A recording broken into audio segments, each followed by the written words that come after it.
Hello everyone, my name is Muhammad Nabil Islami. I am from SE45 International Class, and I'm today gonna talk to you about the organizational culture at SUD Bangkinang for my big project for this semester for the organizational behavior material.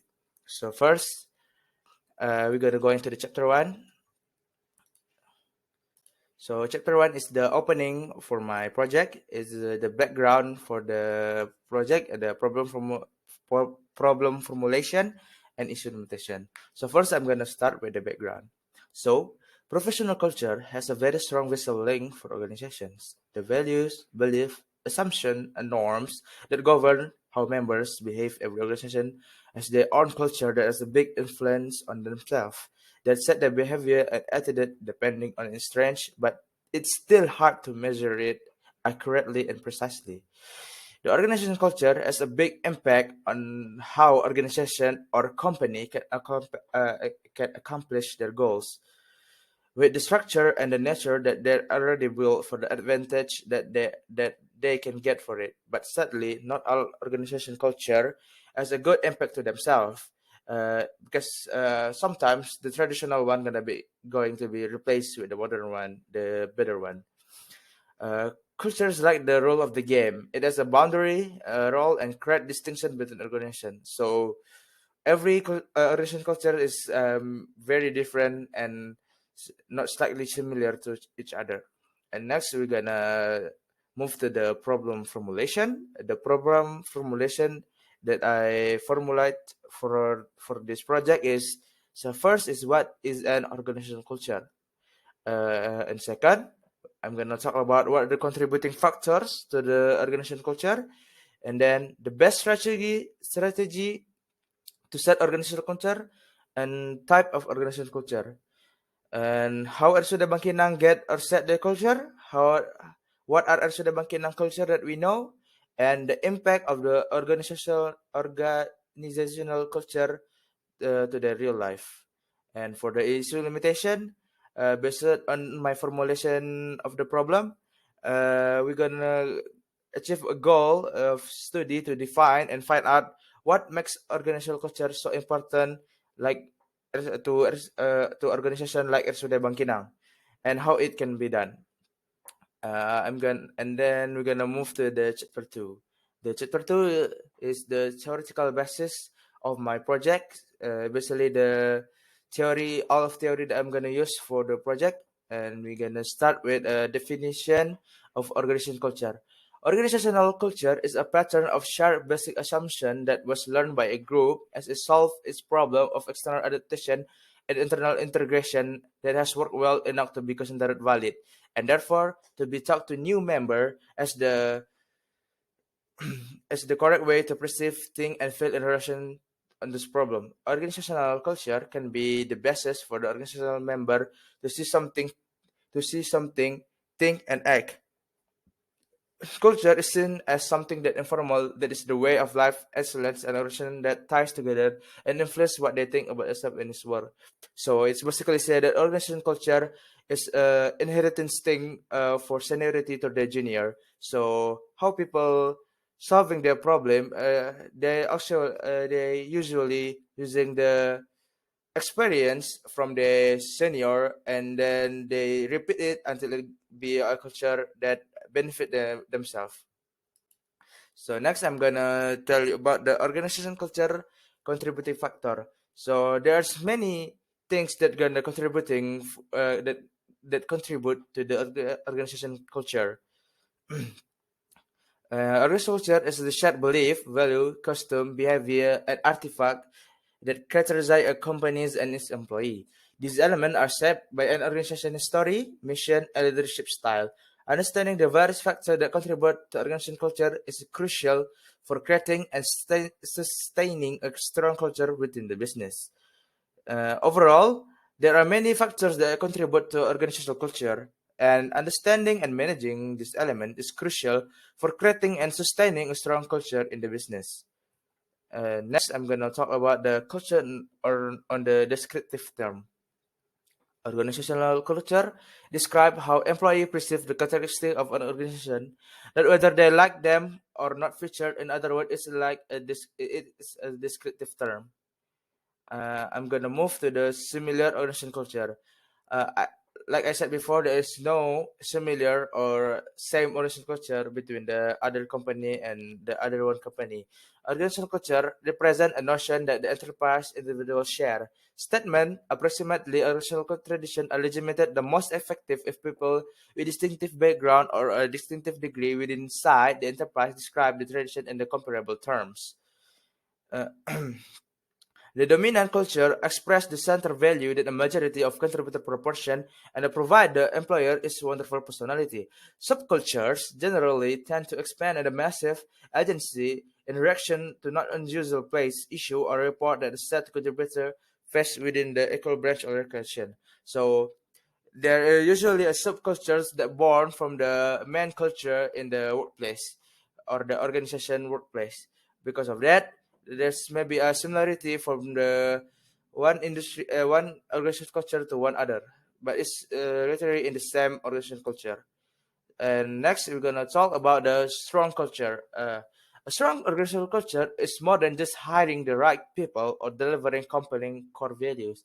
It is a concentrated effort of everyone, not just the CEO, but everyone in the organization or senior management coming forward, engaging and working together to bring this value to life. Strengthening your culture is an organization-wide effort.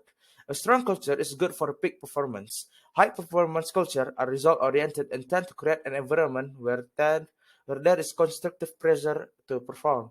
A high performance culture has several healthy traits that improve organizational performance.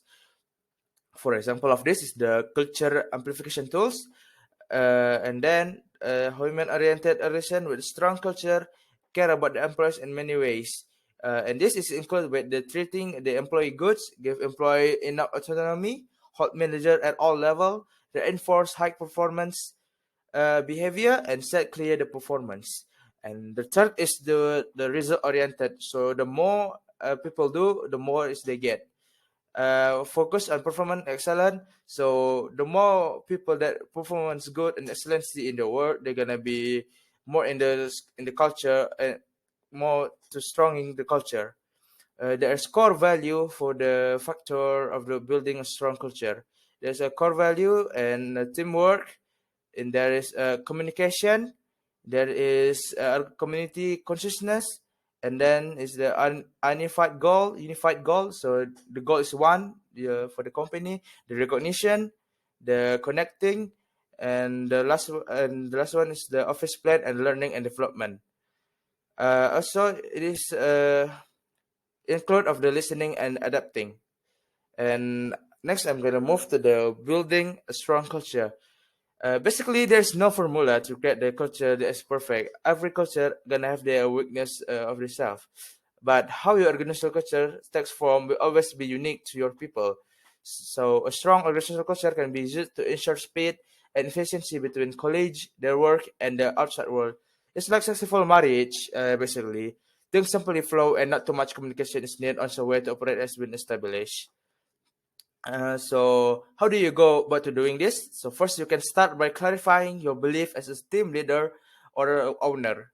And the second one, you have to go to the next step to become aware of the hero of the ritual. So you need to find out who stand out in this ritual, or you can be the hero yourself. You can create the hero for your organizational culture, and you can be the one they're looking for. And for the third, you can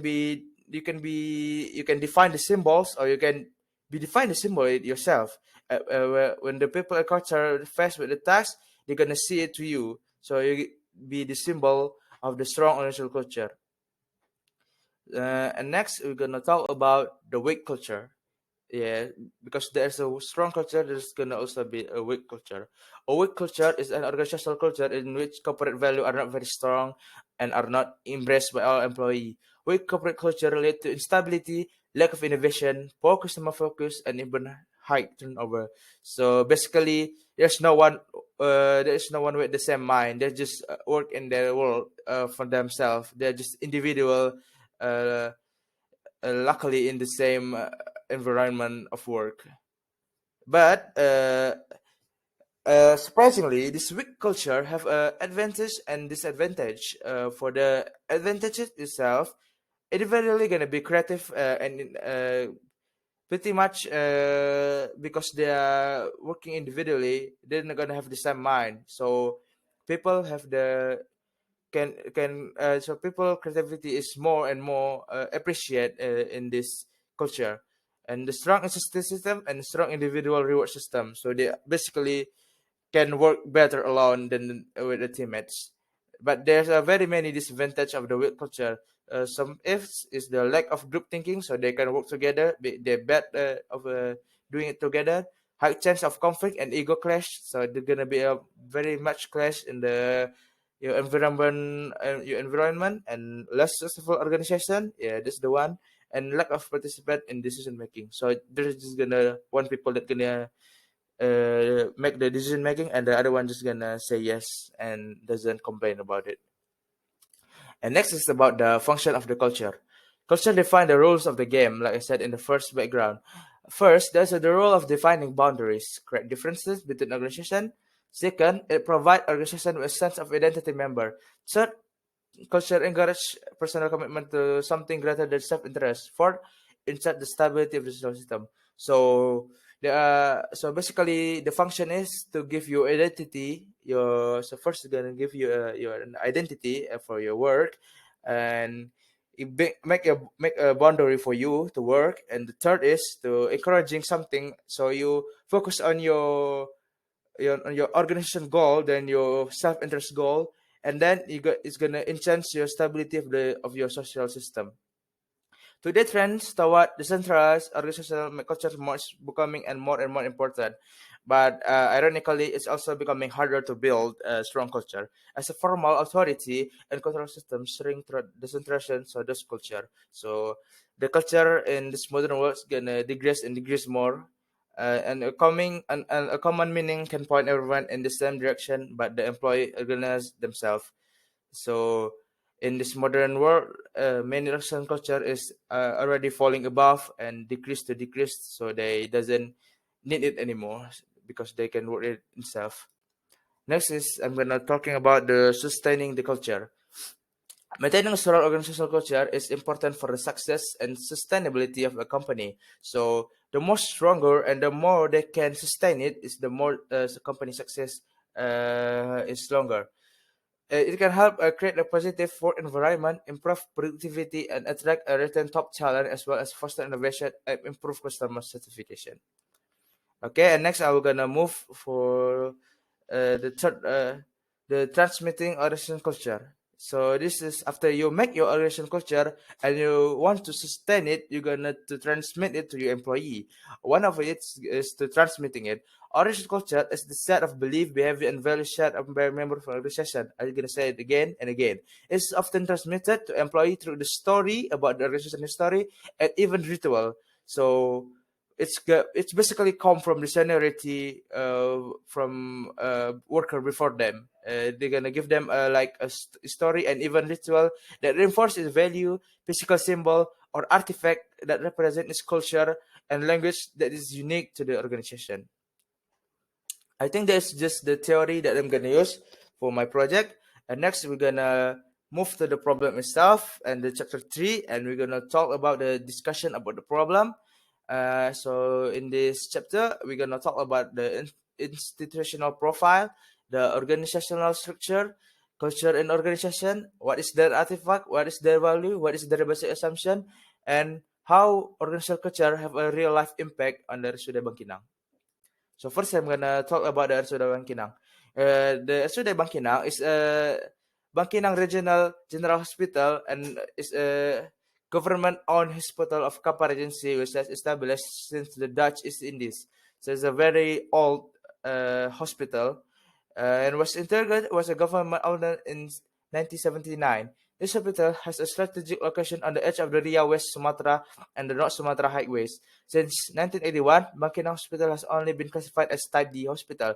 But on December 19, 2011, Bangkinang Hospital became the Regional Public Service Agency (BLUD) with the decree of the Kampar Region Number 060 ORG 303 211 regarding the designation of the Makina Regional General Hospital (RSUD) as a work unit for the Kampar District Regional Apparatus that implements the full Regional Public Service Agency PPKBLUD financial management pattern. So this is for the organizational structure for the staff and office manager for the RSUD Bangkinang, with the director as the most important people in this organization that that be helped by some of the his his, structure friends. And next is we're gonna talk about the artifact value and basic assumption in the RSUD Bangkinang. So first is the artifact. There is a 10 artifact in the Arsuda Bangkinang. So first is Arsuda Bangkinang is placed a strong emphasis on the vision mission as demonstrated the display of the value of the entrance to the hospital area and the various locations throughout the hospital. So they put the mission to them so many places in the hospital so they can be reminded of what they are and how and what they're gonna do. And second is Ursula Bangkina clothing uniform for each day is is already set by the country. So they have a rule for the uniform. So basically, there is no organization culture that that interferes with this one. But there are some regional thinking because the majority of the Arsuda Bangkinang people is Islam or Muslim, so they usually use the cloth that doesn't too tight and keep their modesty. And third is Arsuda Bangkinang consists of the three main buildings and two of smaller building. Each has its own function. And the fourth is the delivery of patient care at the Bangkinang involve the use of various technology and communication protocol to ensure the patient receive the best possible care. And the fifth is Reseda Bangkinang. The hospital policy or procedure are enforced and communicated to employee through a variety of means. And the sixth, Reseda Bangkinang conflict and problems are typically addressed and resolved through a process of negotiation and mediation after an employee. And the seventh is there's strong emphasis on collaboration and teamwork among employees and departments. And the Resident Makinang places a strong emphasis on helping employee growth and success through the provision of resources such as training and professional development opportunities. The feedback and performance evaluation are conducted through a formal process that typically involves both staff assessment and assessment by supervisor or the other leader. And the last one is the RSUD Bangkinang make decisions are typically made through the process of consultation and collaboration among the relevant party, including hospital leadership, staff, in some cases, patients, and community members.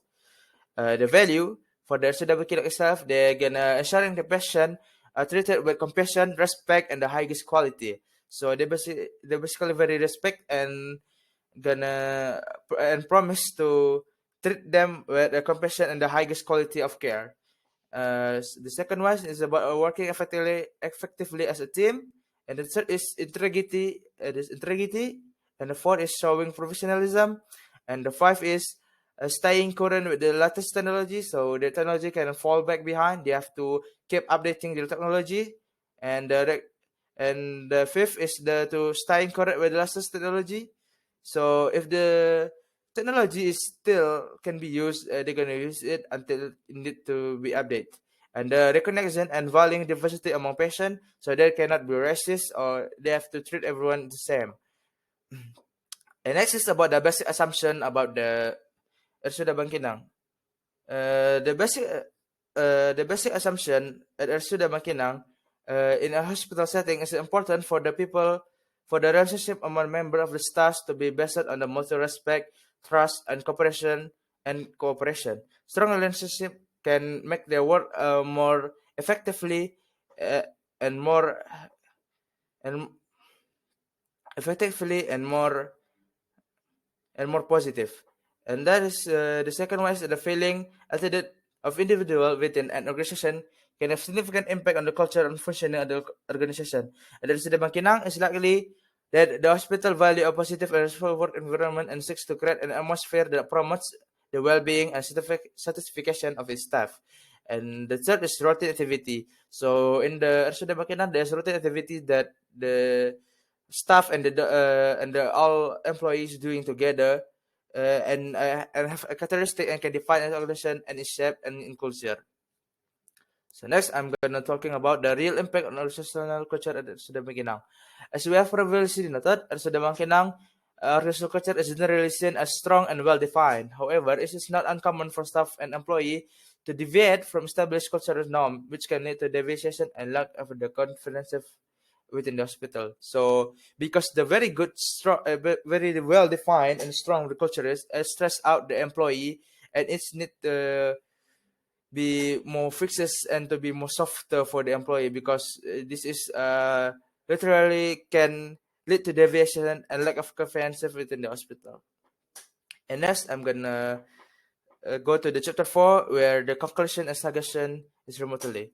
So the conclusion based on the information provided is clear that the organizational culture at the Sudah Makinang is shaped by a combination of legal and regulatory frameworks, as well as the value and practices of the local community. This culture is centered on excellence, teamwork, and patient-centered care, and is reflected in the hospital mission statement, code of ethics, and the way that staff interact with each other and the patients. And for my suggestion and recommendation for the Sudah Bangkinang, Asian culture is the set of the shared value, belief, and practice that shape the behavior of individuals within an organization. In the Sudah Bangkinang, the hospital culture is influenced by a variety of external and internal factors, including legal and regulatory frameworks, the value and practice of the local community, and the hospital on mission and value. I think just that for my presentation about the recent concept in Sudah Bangkinang. Thank you for your attention. Assalamualaikum warahmatullahi wabarakatuh.